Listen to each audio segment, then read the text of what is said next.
تم لگا دینا شکایت، میں مائنڈ نہیں کروں گا۔ اس نے صلح جو لہجہ اختیار کیا تو وہ بیگ لے کر گاڑی سے نیچے اتری۔ جب تیار ہو جاؤ تو بیل دے دینا، عماد نے کہا تو وہ اسے منہ چڑھاتی اندر بھاگ گئی۔ عماد اس کی حرکت پر ہنس دیا اور گاڑی آگے بڑھا لی۔ وہ ویٹنگ ایریا میں بیٹھی بیزار ہو رہی تھی کہ تبھی اٹھی۔ سسٹر، میرے پاس وقت نہیں ہے، میں لیٹ ہو جاؤں گی بارات کے لیے۔ جب میری اپائنٹمنٹ تھی تو آپ لوگ لیٹ کیوں کر رہے ہیں؟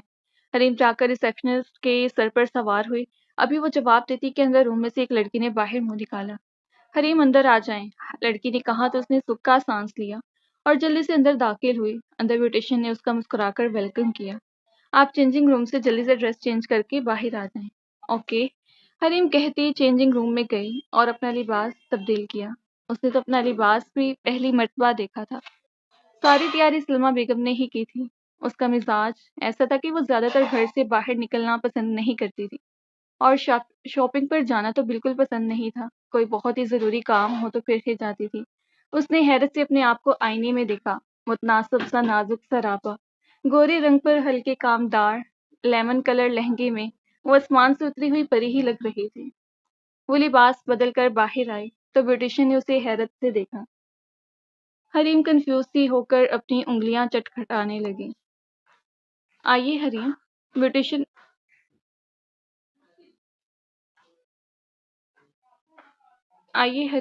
بیوٹیشین نے سر جھٹک کر کہا۔ وہ آ کر دیوار گیر آئینے کے سامنے چیئر پر بیٹھ گئی۔ کیا ہوا آپی؟ آپ ایسے کیوں دیکھ رہی ہیں مجھے؟ عجیب لگ رہی ہوں اس ڈریس میں۔ حریم زیادہ دیر خاموش بیٹھ ہی نہیں سکتی تھی، تبھی اپنی کنفیوژن دور کرنے کو پوچھ ہی لیا۔ میں یہ دیکھ رہی تھی کہ برائڈل کے حساب سے آپ کا ڈریس کافی زیادہ سمپل ہے۔ برائڈل میک اپ تو اس ڈریس پر سوٹ ہی نہیں کرے گا۔ بیوٹیشین کی بات پر حریم اپنی جگہ سے اچھلی۔ واٹ؟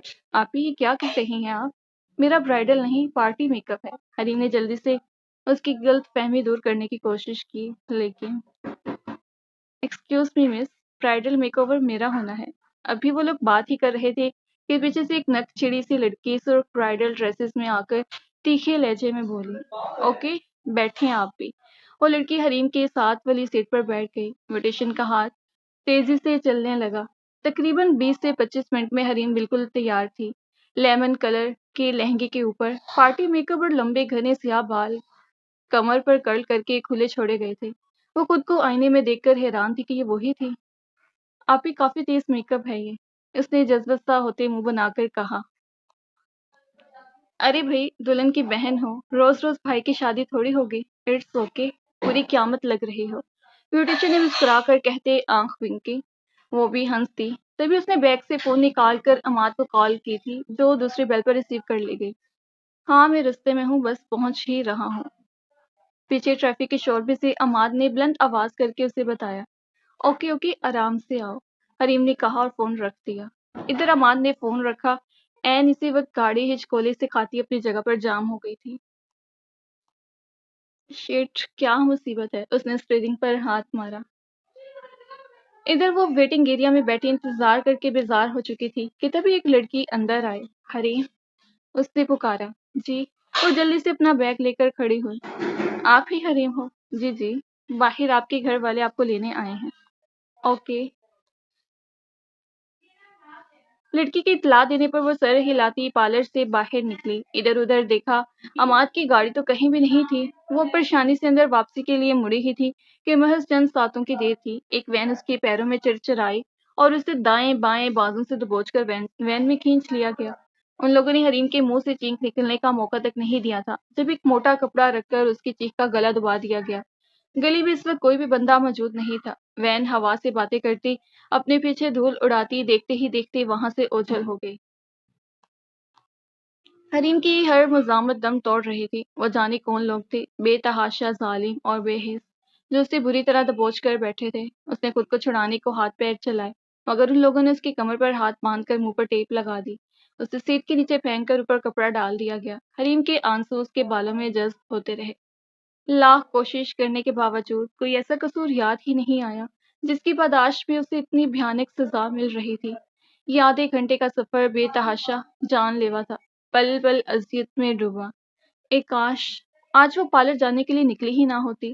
عام دنوں کی طرح آج بھی وہ بول دیتی کہ اسے گھر ہی تیار ہونا ہے، کہیں نہیں جانا، مگر اب جانے کن کے چنگل میں پھنس گئی تھی۔ خوف و دہشت کے مارے حریم کا دل بند ہونے کو تھا۔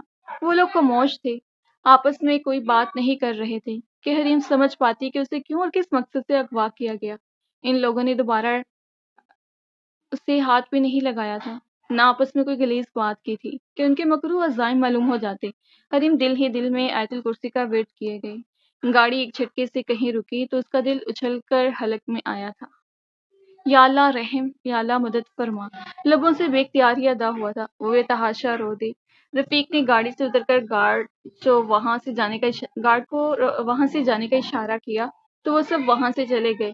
اب رفیق نے اسے بازو سے گھسیٹ کر گاڑی سے باہر نکالا اور حویلی کے اندر کی طرف بڑھا۔ حریم کے اوپر وہ لوگ سیاہ کپڑا ڈالے اسے کہیں گھسیٹ کر لے جا رہے تھے۔ وہ ایک شخص تھا جو اسے بازو سے گھسیٹ کر کہیں لے جا رہا تھا۔ حریم کے ٹیپ لگے منہ سے دبی دبی چیخیں برآمد ہونے لگی۔ وہ بری طرح مچلتی رہی مگر رفیق رکا نہیں۔ حویلی کے خاموش دہشت زدہ سے لاؤنج سے گزر کر وہ اسے لے کر سیڑھیاں چڑھنے لگا۔ سیڑھیاں چڑھ کر دوسری منزل کے چوتھے کمرے تک آیا۔ دروازہ کھول کر اسے اندر دھکیلا اور خود دروازہ لاک کر کے انہیں پیروں واپسی کے لیے مڑ گیا۔ حریم اس درد سے کمرے کے دہلیز پر کارپٹ پر گری تھی۔ سیاہ کپڑا سرک کر دور جا گرا۔ وہ تڑپ کر سیدھی ہوئی۔ کمرہ کافی عالیشان تھا اور اس میں بلگجا سا اندھیرا تھا، مگر وہ یہاں کیوں تھی؟ یہ چیز سوچ سوچ کر وہ پاگل ہو گئی تھی۔ اس نے کافی ہاتھ پیر چلائے مگر اپنے بازو سے مضبوط رسی آزاد نہ کروا سکی۔ کیا بکواس کر رہی ہیں آپ؟ میں جو ابھی یہاں آیا ہوں تو کیا میرا فرشتہ آیا تھا اسے لینے؟ کہاں ہے میری بہن؟ بتائیں مجھے، نہیں تو میں پورے پارلر کو آگ لگا دوں گا۔ عماد پوری پارلر میں اسے دیکھ چکا تھا اور اب اس کا دماغ گھوم چکا تھا۔ تبھی بھوکے شیر کی مانند کر آیا تھا۔ پارلر والی بھی بے تحاشا پریشان ہو چکی تھی۔ یقین کریں مسٹر عماد، ہمارے پارلر کا ایک نام ہے، ایک مقام ہے۔ ہم اپنے کسٹمر کے جان و مال کی حفاظت خود سے بھی بڑھ کر کرتے ہیں۔ باہر یہی کہا گیا تھا کہ حریم کو بلا دیں، اس کے گھر والے لینے آئے ہیں۔ پارلر والے نے تحمل سے اسے سمجھانے کی کوشش کی۔ عماد پریشانی کے عالم میں باہر نکلا تھا۔ پاپا کو بھی فون پر تمام صورتحال سے آگاہ کر دیا۔ وہ بالا ہی بالا اسے آس پاس ہر جگہ ڈھونڈتے پھرے، کوئی سراغ بھی تو نہیں مل رہا تھا کہ وہ کون لوگ تھے جو اسے لے کر گئے۔ یوسف صاحب اور عماد نے بہت ڈھونڈا مگر وہ کہیں نہ ملی۔ سلمیٰ بیگم نے رو رو کر برا حال کر لیا مگر ان میں تو اتنی تو انسانیت زندہ تھی کہ وہ اپنی بچی کی پریشانی کی وجہ سے کسی دوسرے کی بچی کو دلہن بنا کر یوں ہی بیٹھا رہنے کو نہیں چھوڑ سکتے تھے۔ اس سب میں اس معصوم کا کیا قصور تھا؟ عماد نے منع کرنا چاہا مگر یوسف صاحب نے سختی سے حکم دیا کہ وہ لوگ بارات لے کر لازمی جائیں گے۔ تب وہ لوگ بارات لے کر گئے اور سادگی سے اسماء کو رخصت کروا لائے۔ بارات گھر واپس آئی، پورے گھر پر عجیب سکواریت سی پھیل گئی۔ یوسف صاحب تو حال سے ہی حریم کی تلاش میں پھر سے نکل گئے تھے۔ اب گھر میں چند مہمان سلمیٰ بیگم تھیں۔ عماد اسماء کے پہلو میں بیٹھا بے تحاشا بے چینی سے پہلو بدل رہا تھا کہ تبھی ایک دھیمی سی نسوانی آواز سنائی دی۔ آپ میری فکر مت کریں، کسی کی پرواہ مت کریں، جائیں چینج کر کے حریم کو ڈھونڈے جا کر۔ اسماء نے اس کے کان میں سحر طاری کیا۔ بہت شکریہ اسماء، عماد نے نم آنکھوں سے کہا اور فوراً وہاں سے اٹھا۔ سلمیٰ بیگم کی پریشانی کے باوجود وہ چینج کر کے دوبارہ گھر سے باہر نکل گیا۔ جاری ہے۔ تو ریڈرز ملتے ہیں نیکسٹ ایپیسوڈ میں، اپنا خیال رکھیے گا، چینل کو سبسکرائب کرتے ہوئے جائیں۔ اللہ حافظ۔